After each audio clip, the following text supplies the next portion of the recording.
Millions of people in America are becoming resistant to insulin. Insulin is a hormone that is secreted by our pancreas, and it is important because it helps keep the level of glucose, or the sugar in our blood, low. If glucose remains elevated for long periods of time, it can lead to insulin resistance. And eventually, insulin resistance leads to things like diabetes, such as gestational, type 1, 2, or even 3. And for today's video, we'll be discussing types 2 and 3. So what is insulin resistance and how do we develop it? Insulin resistance is when our body has developed a decrease in sensitivity to insulin. So much insulin is being produced and trying to be stored into our muscles, our fat, and our liver that those cells just stop responding to it. This can cause inflammation and even ectopic fat buildup. And I'm sure most of you have heard of ectopic before when referring to things such as pregnancy, but here ectopic means that it's just out of place.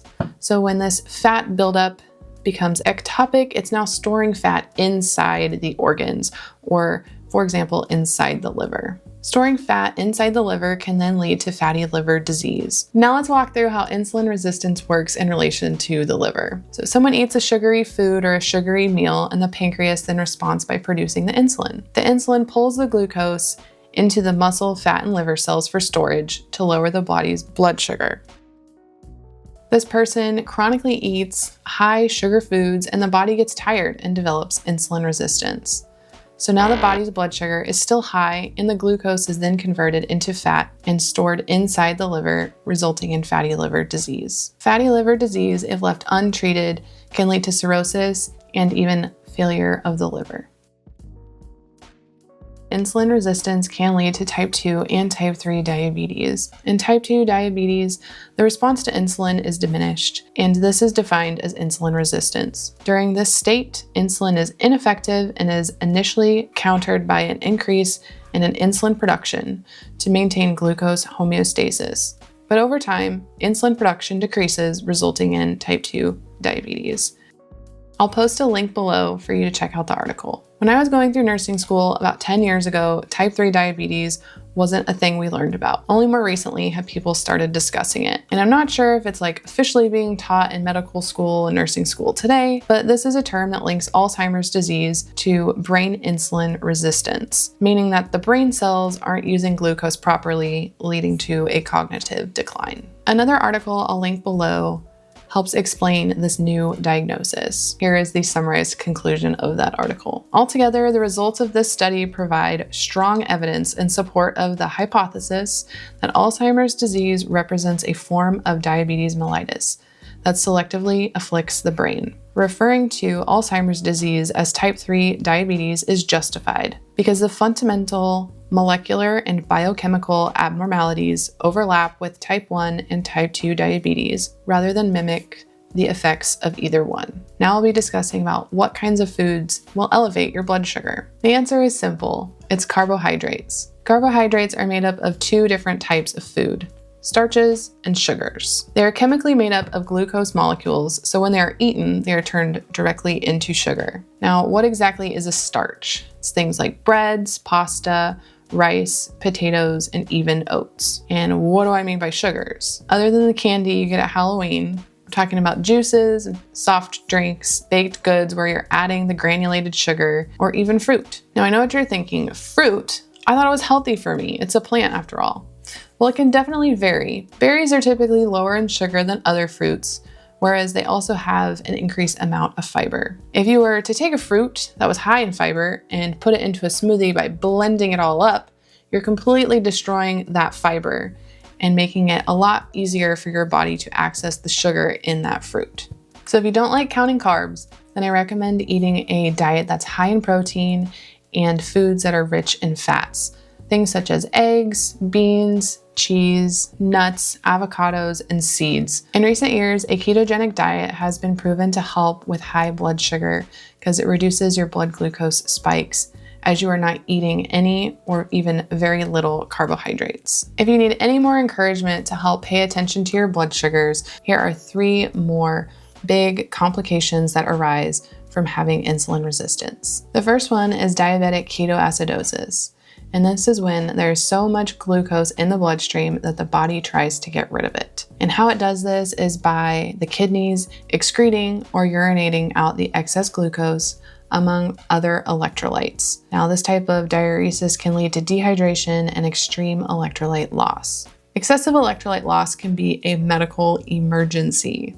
If you lose too much potassium or too much sodium, then you're at risk for cardiac issues such as an abnormal heart rhythm or even a cardiac arrest. It's very important that if you have had a drastic increase in urination, you're feeling dehydrated, have a headache, weakness, any signs of nausea or vomiting, that you call your doctor immediately.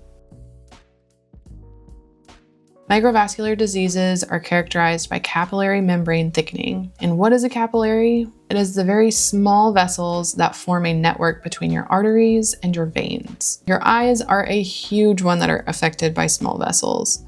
Also, your nervous system, the thing that'll throw you into fight or flight. Don't forget the kidneys, but also most importantly, the reproductive system. Elevated sugars are definitely not going to help your love life. The macrovascular complications arise in diabetics when there are changes to medium to large size blood vessels. These walls will thicken, sclerose, and even become occluded by plaque. Eventually, that blood flow is blocked off entirely. This may sound like something that you're already familiar with, like a heart attack. Diabetics are also more likely to have a stroke due to these blood vessels being occluded in different parts of the brain. Now I'd like to talk about 8 healthy habits that will help you control your blood sugar spikes and prevent any further damage.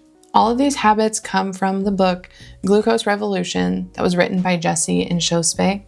She is a biochemist who studies how glucose works in the body. Healthy habit number 1 is eating foods in the right order. Multiple studies have confirmed that you don't have to change what you eat, just the order in that you eat it. So starting off by eating your fiber first, then your proteins and fats, and leaving carbohydrates for the end. Habit number 2 is just piggybacking off of the first. Add a green starter to your meal. So if you're eating your fiber first, maybe you're just adding a salad to the meal. Only 5% of Americans get the recommended 25 grams of fiber a day. So by adding a salad or some type of vegetable to your meal, it will help you meet your recommended daily requirement of fiber.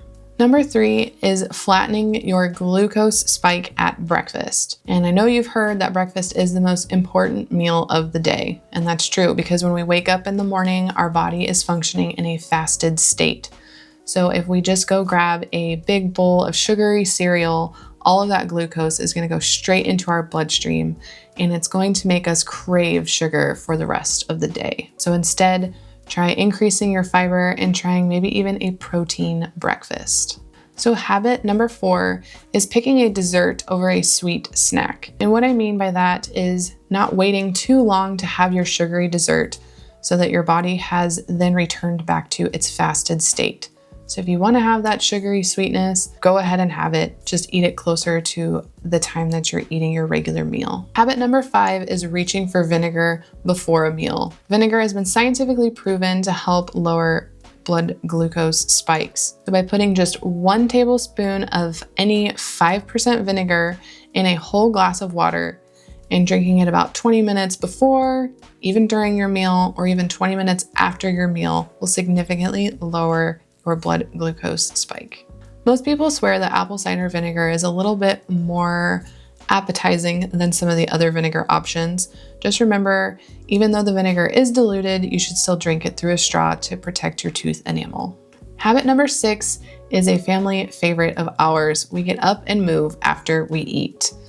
Remember that the glucose is stored in your liver, fat, and muscle cells. So if you're getting up and moving anywhere from the time you finish eating to about an hour afterwards, you'll be able to lower your blood sugar spike just by helping burn off some of that extra glucose. Healthy habit number 7 is if you would like to have a snack, pick a savory over a sweet. Chances are that it is gonna have less sugar in that snack if it is a savory treat. And the final habit, Jessie calls it putting clothes on your carbs. For example, if you go to pick up an apple, it's got a lot of sugar in it, just put something on it, like some peanut butter. If you go to get a coffee and you have some sweetener, maybe pour a little bit of milk.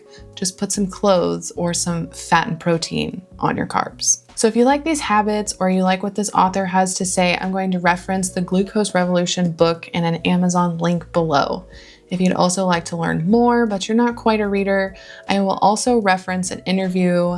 She's interviewed by the Diary of a CEO. I will also link the YouTube video below. Don't forget to subscribe to my channel, where we will keep putting out videos that will help you live a healthier lifestyle. May your journey to a healthier life continue to thrive.